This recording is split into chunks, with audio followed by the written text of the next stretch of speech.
नमस्कार फ्रेंड्स, मी ॲडव्होकेट संजय गुरव. आज आपण भारतीय न्यायसंहिता BNS या कायद्यातील कलम 27च्या तरतुदी आज आपण सविस्तरपणे समजून घेणार आहोत. तर भारतीय न्यायसंहिता BNS या कायद्यामधील कलम 27 हे संरक्षक आणि पालकांनी गार्डियन्स मुलांच्या किंवा मानसिकदृष्ट्या अक्षम व्यक्तींच्या हितासाठी दिलेल्या संमतीला कायदेशीर संरक्षण देते.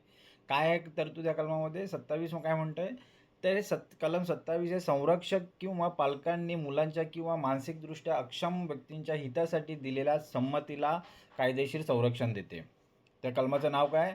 संरक्षक किंवा पालकाद्वारे किंवा त्यांच्या संमतीने मुलाच्या किंवा विकृत मनाच्या व्यक्तीच्या फायद्यासाठी सद्भावनेने केलेली कृती. हे कलम काय म्हणतंय की 12 वर्षाखालील मूल किंवा विकृत मनाच्या व्यक्तीच्या फायद्यासाठी त्यांच्या पालकांच्या किंवा कायदेशीर संरक्षकांच्या संमतीने स्पष्ट किंवा गर्भित आणि सद्भावनेने केलेली कोणतीही गोष्ट गुन्हा मानली जाणार नाही, जरी त्यातून इजा होण्याची शक्यता कर्त्याला माहीत असली तरीही. काय म्हटलेलं आहे कलम? ते कलम प्रामुख्याने 4 महत्त्वाच्या अपवादांवर प्रोव्हिजन्सवर आधारित आहे. हे कलम प्रामुख्याने 4 महत्त्वाच्या अपवादांवर आधारित आहे जिथे संरक्षण मिळणार नाही. एक आहे मृत्यू, जाणीवपूर्वक मृत्यू घडवून आणण्याचा प्रयत्न केल्यास. दुसरा आहे गंभीर दुखापत, मृत्यू किंवा गंभीर दुखापत रोखण्याशिवाय इतर कारणांसाठी केलेली घातक कृती. तिसरा आहे स्वैच्छिक इच्छा, केवळ शिस्त लावण्याच्या नावाखाली विनाकारण गंभीर त्रास देणे. चौथा आहे गुन्ह्यास प्रवृत्त करणे, कोणत्याही गुन्ह्यात मदत करणे. ते ह्या 4 महत्त्वाच्या गोष्टी आहेत, अपवाद आहेत. तर लॅटिन मॅगझिन कोणती आहे ह्या कलमासंबंधात? तर या कलमाचा मूळ गाभा आहे पॅरेंट्स पॅट्रीज. काय? पॅरेंट्स पॅट्रीज या तत्वाशी संबंधित आहे. याचा अर्थ आहे राज्याची किंवा पालकांची पालकत्वाची भूमिका ज्या व्यक्ती स्वतःचा निर्णय घेऊ शकत नाहीत, जसे की मुले, मानसिक आजारी इत्यादी, त्यांच्या वतीने त्यांचे हित पाळणारे पालक निर्णय घेऊ शकतात. कलमाच्या सोप्या शब्दामध्ये स्पष्टीकरण समजून घेऊया. लहान मुले, 12 वर्षाखालील किंवा मानसिकदृष्ट्या आजारी व्यक्ती स्वतःच्या कृतीचे परिणाम समजू शकत नाहीत, त्यामुळे ते शस्त्रक्रिया किंवा उपचारांसाठी कायदेशीररित्या संमती देऊ शकत नाहीत. अशा वेळी त्यांच्या आई वडील किंवा गार्डियन्स संमती देतात. जर डॉक्टरांनी त्यांच्या फायद्यासाठी काही केले आणि त्यात इजा झाली तर त्या कलमामुळे डॉक्टरांना संरक्षण मिळते. उदाहरणं समजून घेऊया या कलमासंबंधित.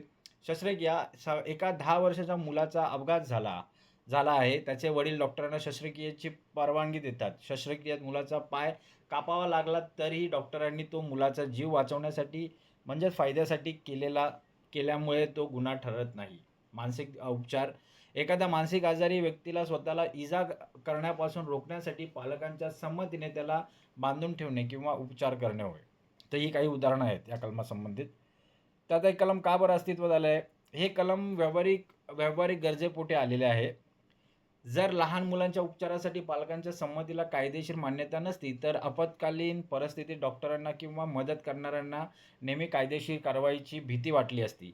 हे कलम मुलांच्या आणि अक्षम व्यक्तींच्या हिताचे रक्षण करण्यासाठी अस्तित्वात आलेले आहे. या कलमाचं महत्त्व आणि उद्दिष्ट काय? पालकत्वाचा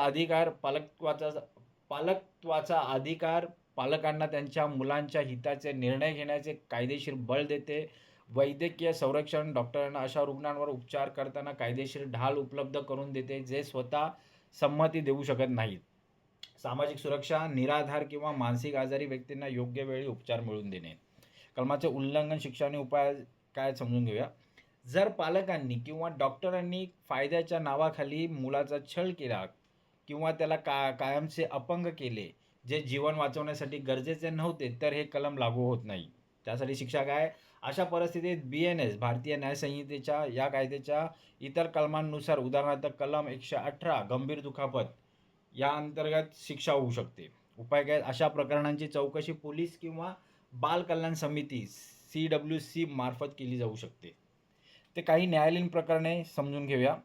RP ढंडा विरुद्ध हरियाणा राज्य यांसारख्या प्रकरणांमध्ये न्यायालयाने स्पष्ट केले की पालकांनी दिलेली संमती ही केवळ मुलाच्या जास्तीत जास्त हितासाठी, बेस्ट इंटरेस्ट ऑफ चाइल्ड असावी. जर त्यामागे दुर्भावना असेल तर हे कलम संरक्षण देत नाही. तर या कलमासंबंधित असलेल्या संविधानिक कलमे आणि इतर कायदे समजूया. भारतीय संविधानातील अनुच्छेद 39F हे बालकांना निकोप वातावरणात विकसित होण्याची संधी देते. बाल न्याय, मुलांची काळजी आणि संरक्षण कायदा 2015 मधला हा मुलांच्या हितासाठी काम करणाऱ्या संस्थांना हे कलम पूरक ठरते. तसेच मानसिक आरोग्य सेवा कायदा 2017 मानसिक आजारी व्यक्तींच्या हक्कांचे संरक्षण करते. तर ही काही संविधानिक कलमे आणि इतर कायदे या कलमासंबंधित आहेत. कलमाची समीक्षा काय करता येईल, तर कलम 27 हे अत्यंत संतुलित आहे. हे पालकांना अधिकार देते, पण त्याचवेळी अपवाद लावून पालकांनी मुलांचा छळ करू नये याची काळजीही घेते. मात्र सद्भावना, गुड फेथ सिद्ध करण्याची जबाबदारी आरोपीवर असते, जी कधी कधी कठीण असते. निष्कर्ष काय काढता ह्या कलमाचा, तर भारतीय न्याय संहिता कलम 27 ह्या कायद्यातील कलम 27 हे समाजातील सर्वात असुरक्षित घटकांच्या जसे की मुले आणि मानसिक अक्षम व्यक्ती यांच्या हितासाठी कार्यरत आहे. हे कलम पालक आणि तज्ज्ञ यांच्यातील विश्वासाला कायदेशीर आधार देऊन गरजू व्यक्तींना वेळेवर उपचार आणि मदत मिळवून देण्यास मदत करते. तर मित्रांनो, आज आपण भारतीय न्याय संहिता या कायद्यातील कलम 27च्या तरतुदी आज आपण सविस्तरपणे समजून घेतलेल्या आहेत. हे कलम अधिक चांगल्या प्रकारे समजून घेण्यासाठी हा व्हिडिओ तुम्ही वारंवार पहा, जेणेकरून ह्या कलमाच्या तरतुदी तुम्हाला अधिक चांगल्या प्रकारे समजतील. असेच कायदेविषयक माहिती मिळवण्यासाठी आमचा व्हिडिओ आमचं चॅनल सबस्क्राईब करा, लाईक करा, शेअर करा आणि आपल्या प्रियजनांना, मित्रांना फॉरवर्ड करा, जेणेकरून त्यांचंही कायदेविषयक ज्ञान वाढेल, त्यांनाही कायदेविषयक माहिती मिळेल. तर आज आपण इथंच थांबूयात. धन्यवाद.